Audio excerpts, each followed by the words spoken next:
Hi, I'm Tom from the Lignum Group, joined today by Andy Rigby from Laing O'Rourke.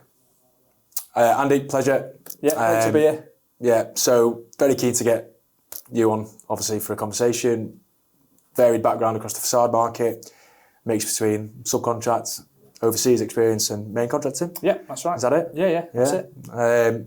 Obviously, to get the conversation going, so can you explain your current role and experience in the market? Well, shall we start from the beginning? It started from a joinery apprenticeship when I left school. Worked my way through various different management groups, management systems within subcontracting businesses, and then made the leap to main contracting with Laing O'Rourke, which has been a great progression for my career really, and gave me a great insight to the other side of the fence and how that works in relation to the entire construction industry really, and the view that subcontractors had of a main contractor is different. It should be different because it isn't all singing, all dancing on the other side of the fence either. So I suppose a common theme of being a subcontractor, or especially our client base, is that main contractors run for the hills with all the money. Yeah, sure, that is the view, and it's tough because main contracting's a low margin business. High turnover, low margin. And they have exactly the same pressures as what the smaller supply chain members have as well. Yeah. Which is really difficult, albeit the supply chain members, or especially subcontract supply chain managers, from a building envelope point of view, a high margin, medium to high turnover, tend to overtrade a little bit, but have huge margin erosion, which really impacts on the way the business is run. And it tends to be put at the main contractor's door, that, and it's not necessarily always the case. I think we could get some better benefits out of subcontractors. So the struggle then is, from an execution point of view and what you expect from a main contracting viewpoint, compared to what the subcontractor feels like they're getting done over by, really. Yeah, for sure. Again, it's just a misconception. I've seen both sides of the fence. For sure. For me, subcontractors are great and really, really good at upfront design, manufacturing, engineering, getting the product to site, and all the upfront support that they give to the main contractors, whether that be through PCSA stages or whether it be through actual technical design and delivery for a project. We seem to kind of fall by the wayside a little bit when we come to operational delivery. Right. And I think from an industry, building envelope industry especially, that needs to get better and has got a lot of opportunity to get better and tighter, so the subcontract supply chain can maintain the margins that they're forecasting. Yeah, I suppose that was probably put. Not how I meant it. There's a lot of good main contractors. There's a lot of people that really do collaborate and are well received in the industry. But so you're assigning a project to a subcontractor, what do you look for from a subcontracting point of view? Yeah, for us, Laing O'Rourke have got a great building envelope division, which really focuses in on quality and how we deliver building envelopes that are defect-free, really. And with the Building Safety Act coming in now, that's even more intensified in the industry. So you look for consistency. What have these guys done before? Where have they come from? What's the background? Have we used them before as a business? We've got that relationship there already. What they're like from a financials point of view, are they a solid company? And then we go in and see them and we have the conversations. Are they technically able to deliver for us? Are we overloading them? Are we giving them too much work? Yes. All this feeds into our procurement strategy. So you're actually focusing on the fact that they're not stretching themselves on other projects, other contractors. How much of our project is part of your annual turnover? We don't want to employ people and see them fail, because that's just not why we would do it. And we need the supply chain to be able to deliver as well. No, interesting. Okay, so there's a lot more to it than quick bid. You're not just looking at the cheapest price, I suppose. 100% not, and you can't. And I think the industry's got to learn from that as a whole. Laing O'Rourke 100% does not take the cheapest price, and we wouldn't do, because we've got a collective group of people on each project that are driving for project delivery and profitable project delivery, whether that be 3, 4, 5, 6% margin. So you're actually seeing the value in especially subcontract from a design, engineering, delivery point of view? Yeah, for sure. As long as the right contractor's on the project? As long as the right contractor, And that contractor's got to also invest in the project delivery side of things as well, So you only learn from experience with that, really. You can't really benchmark that as such unless you've actually had the experience yourself with that contractor. Every project gets built. Every project gets built, regardless of how long it takes, how much pain you go through. Everyone gets finished some way or another, typically. You only see the pain and live it if you're actually involved in the project. So unless you get the experience from especially subcontract supply chain on delivery, you don't really know. No. Okay. So going back to Building Safety Act. Yeah. Yeah. In terms of the changes that's having on the industry. Absolute game changer. Biggest change in 40 years from a health and safety point of view. And we've got to get ahead of the curve. Again, within Laing O'Rourke now, we really are doing that. And there's a group of people that are looking at developing that within the business and training people within the business to make sure we are fully up to speed with how that's going to be delivered, and is being delivered now across the industry. Laing O'Rourke has the LMRs, which we call them, which dictates what we can and can't put into our building envelopes. And that's got to be adhered to 100% unless you get a business unit leader or director sign off, so there's no deviation from that. Right. Especially subcontract supply chain, again, is going to have a big piece of work to do on that in relation to their accountability in the industry and in the manufacturing and construction process and the materials that they're selecting to put on the buildings. So is it affecting who you're working with? It will do eventually, yeah, for sure. We're going to end up auditing people a lot more closely than what we did in the past. Both from a obviously financial view, but also from a compliance. Commercial and a compliance technical point of view as well. You know, it's a big game changer for the industry. Needle moving, it's huge. Has it affected workload? It's a lot of increased workload to a degree, but it's things that we should be doing already. It just means it's going to be more controlled and centralised within a project, and there's going to be obviously the golden thread we talk about. Yeah, it's going to be visible throughout the entire project from concept design stage right the way through to building operation, and there's certain gateways that need to be got through and signed off at each stage, you know. Yeah. So the work's already been done. It's just making it more streamlined and more accessible at the end. So there's going to be a big shift in terms of how contractors or subcontractors represent themselves, both from a commercial point of view, compliance point of view, how they're delivering projects, what case study they've got. And they've got to show that they're doing everything right and they're hitting all the gateways and getting the sign off from the right people. Yeah, I suppose the other thing I wanted to touch about was you're obviously involved in sites, so labour and the dreaded Brexit, which happened a few years ago now. Are you seeing I suppose shortfall in terms of labour on your side? Is there an issue in terms of getting the manpower? Yeah, skilled labour's been a big issue. Especially where I've been recently up in Scotland, the labour pool up there is difficult, to be fair, and that's just geographical location. You know, it's difficult to get the right people. Has Brexit had a big impact? I think a lot of people would like to think it has. Maybe not, in my view. You know, I think the supply chain's always been on the edge of being weak. You know, really, there's a lot of people out there who we think are skilled labour and they're delivering, when in reality they're not. You know, they're just turning up with a certain CSCS card that's nothing like what's on, or they're providing a service which is nothing like what's on the back of the construction skills card. You know, so I think that crosses into management positions as well. I think that over the last couple of years it's an ageing workforce. There's not enough skills coming through. Yeah. It's the same people moving from company to company. Yeah.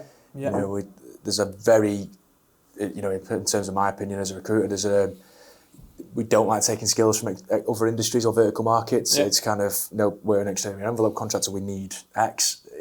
Yeah, and one of the problems with the building envelope industry, I think, as a whole, is there's no boundary to entry. Anybody can go into the building envelope industry. You know, if you've got enough money and you can buy some aluminium off a system supplier and you can set a factory up, you're in. You know, there's no boundary. So typically you get UPVC manufacturers moving into commercial curtain wall and installations because they just grow and grow and grow and grow and grow, and that's the market they naturally migrate into. And struggle sometimes. For sure. Yeah. But us as main contractors, again, need to manage that robustly, and the fact that we need to limit the risk we're putting ourselves in, but also not put companies under pressure though they're going to fail ultimately. So are you weighing up the people that work for the businesses as well? 100%. So if I'm on a project and I've got, say, £30 million building envelope that's been about to be let, I want the CVs of all the people that are going to be involved in that project. Yeah. And we vet every single one, you know? Yeah. It's interesting, isn't it? Because if you listen to the noise externally, we've had a bad job, we're talking about Langs because you work at Langs. Langs have, done us for X, but there's two sides, isn't there? Of course there is, 100%. Now, I see it all the time. And I see, especially subcontractors, set themselves up brilliantly pre-operational delivery. So like I said earlier on, design, manufacture, all great. Engineering, fantastic piece of work. The site installation is just a bolt onto us getting all the work in manufacturing and filling the factory. Whereas that's where you're going to lose all your money. It falls down to installation. That's where your Everyone's got the same problem, is, you know? Yeah. And it's controlling that piece of work for them which will maintain the margin that they forecast, you know. I suppose the successful contractors from the outside looking in are the guys that have very strong site project operations. Yeah, for sure. And there's some great examples of that. And I'll mention Sealy, who are a great company that do that. I've dealt with them a few times. They're global, aren't they? They're in there and everywhere. They're very good, and they deliver. And that's what they've got a track record of doing. Yeah. But coupled with that is they're very strong commercially. So you do get into a bit of a battle with them. But that's fine, as long as you know what you're going into. Yeah. And you both know exactly where you stand. You'll take that as a main contractor. You'll take that, no problem, because you know they can deliver. So with the battle then, and the collaboration piece, I'm guessing somewhere in the middle is kind of where you would like to be. Yeah, there's a sweet spot in there. I mean, you're not going to go to war with everyone, for sure. Yeah. You need to build relationships. You can't deliver major projects without goodwill. It's impossible, you know, and that's from both sides of the coin. We've got to show goodwill towards the supply chain, they've got to show goodwill towards us. And yeah, you've got to get them relationships. It's the only way you deliver major projects. You don't deliver a major project by getting a contract out and beating somebody over the head with it. It just doesn't happen, you know.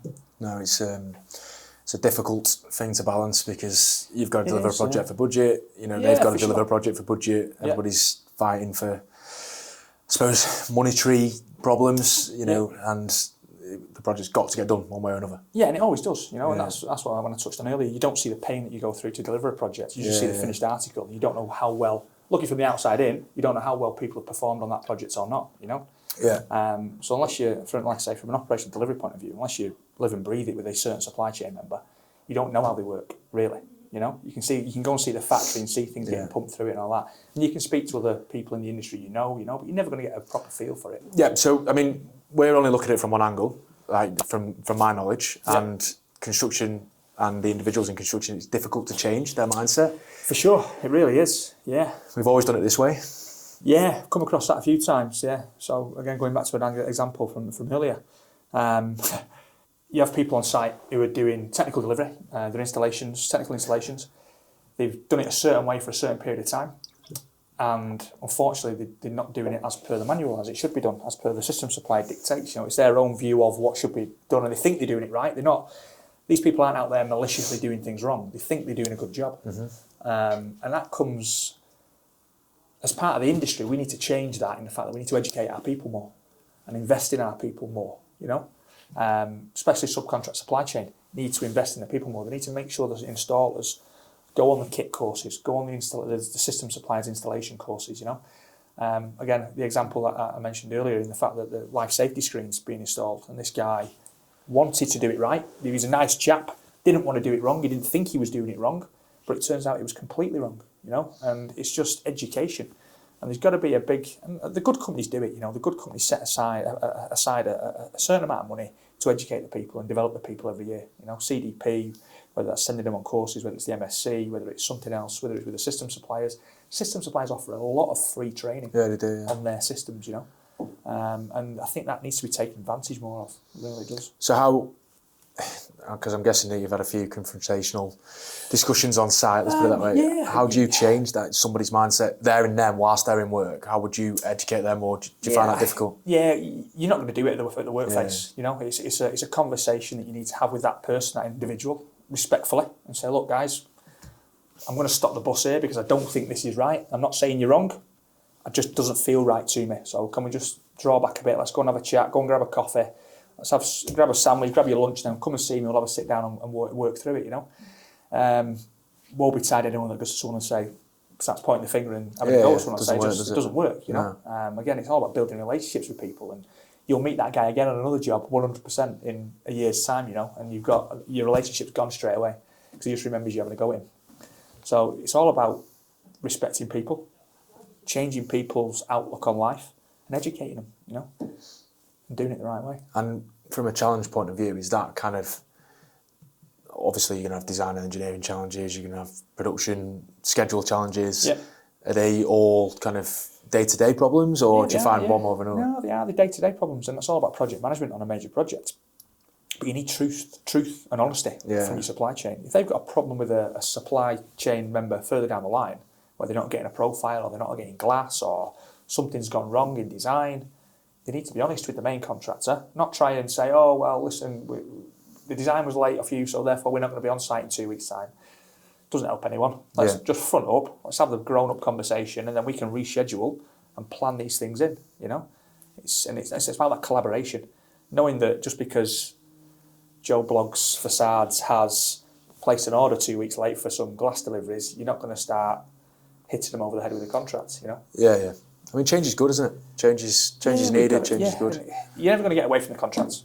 It's always going to be there in the background. It's the last resort. Yeah. You're always going to go to that when it's gone completely wrong. Yeah.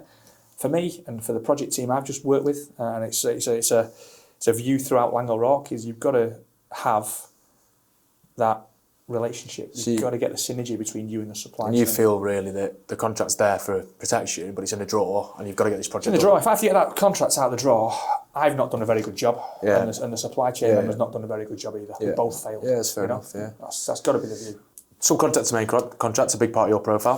I think you've done it twice. Were you subcontracting in Asia as well? Yeah, so I was subcontracting initially. That was my background from the offset. Moved into main contracting with Langs, then went back to subcontracting in Southeast Asia and the Middle East. Okay. Yeah. And making that step for me was about challenging myself, for one, wanting to understand what the other side of the fence looked like.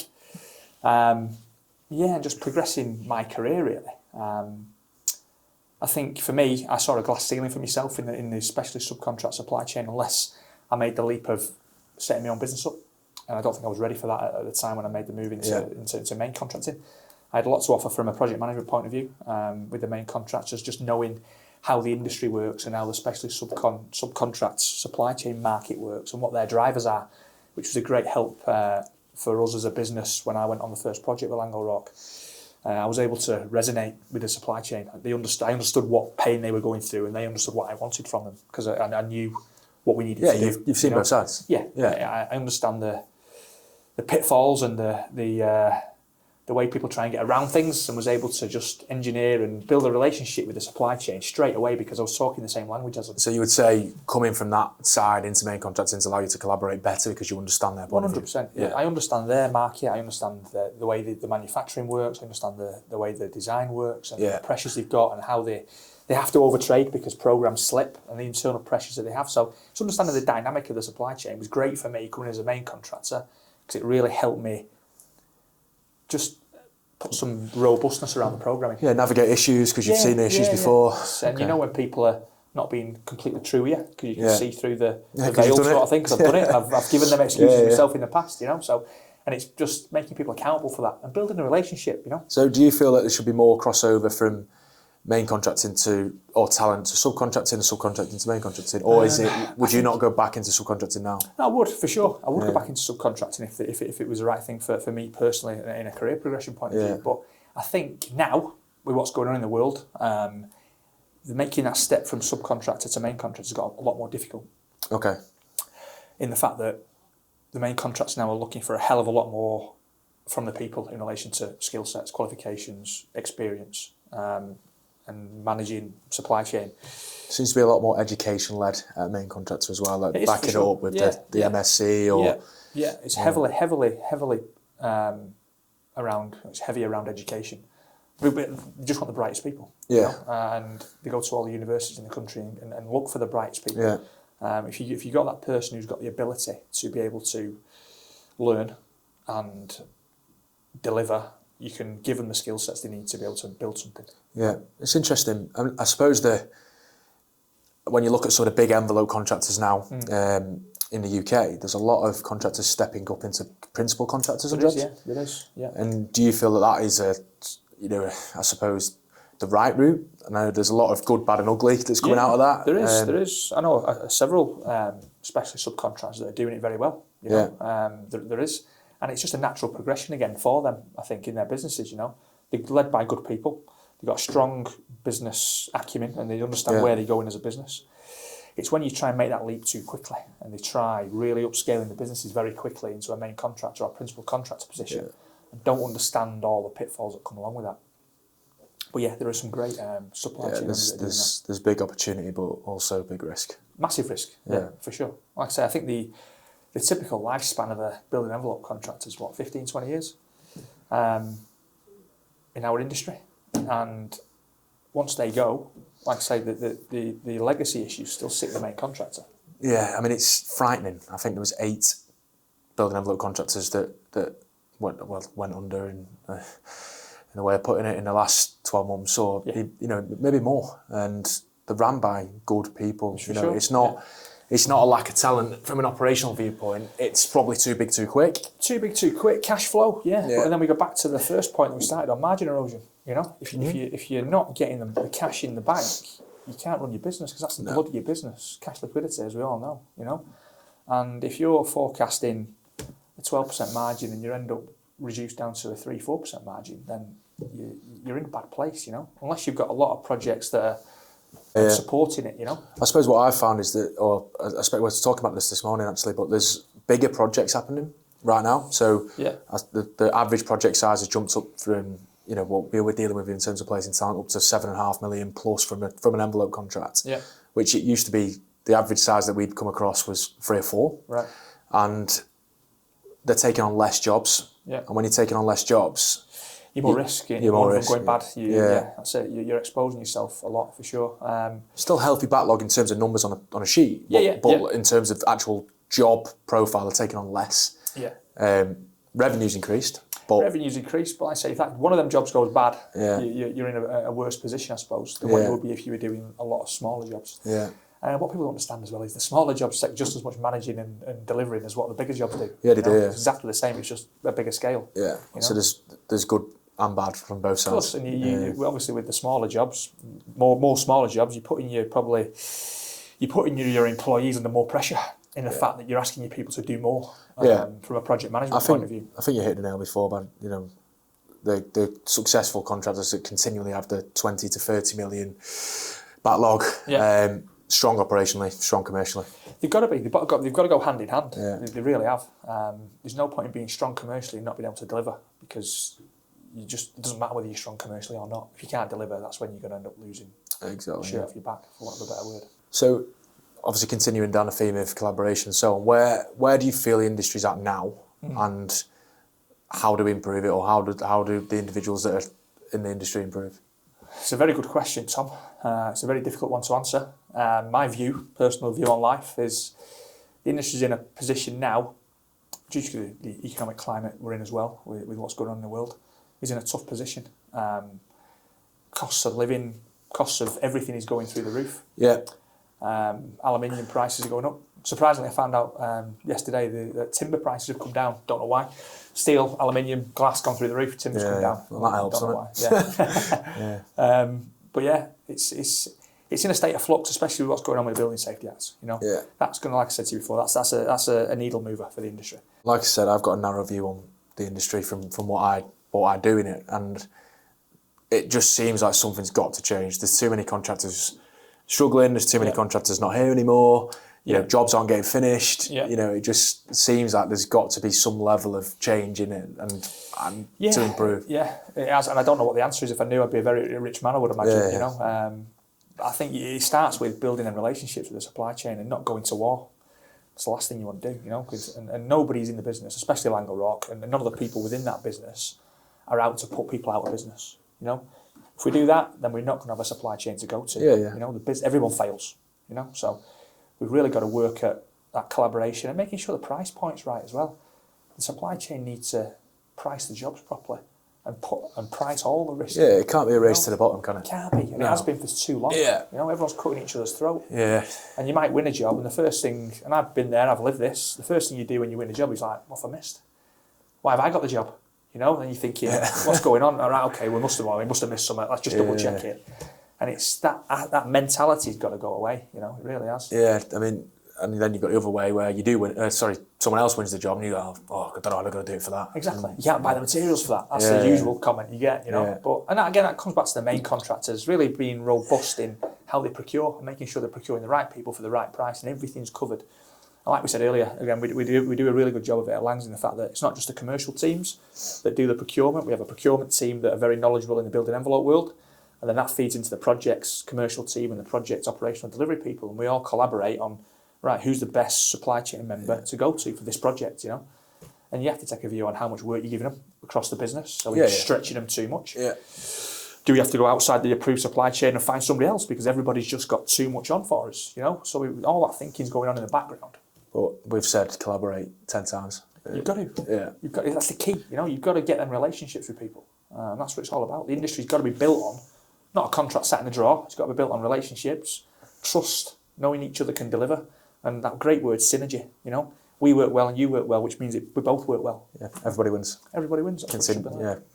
Repeat business for the subcontractor, proven subcontractor for the main contractor. Who know how you want to work. I think I'm painting a bit of a utopia here. It's never all plain sailing. Yeah. Believe you me, I've had my fair share of arguments with people on site, and that's just part of life. That's going to happen. People just get a bit emotional about things. It just happens. Yeah, it's construction. Yeah, good stuff.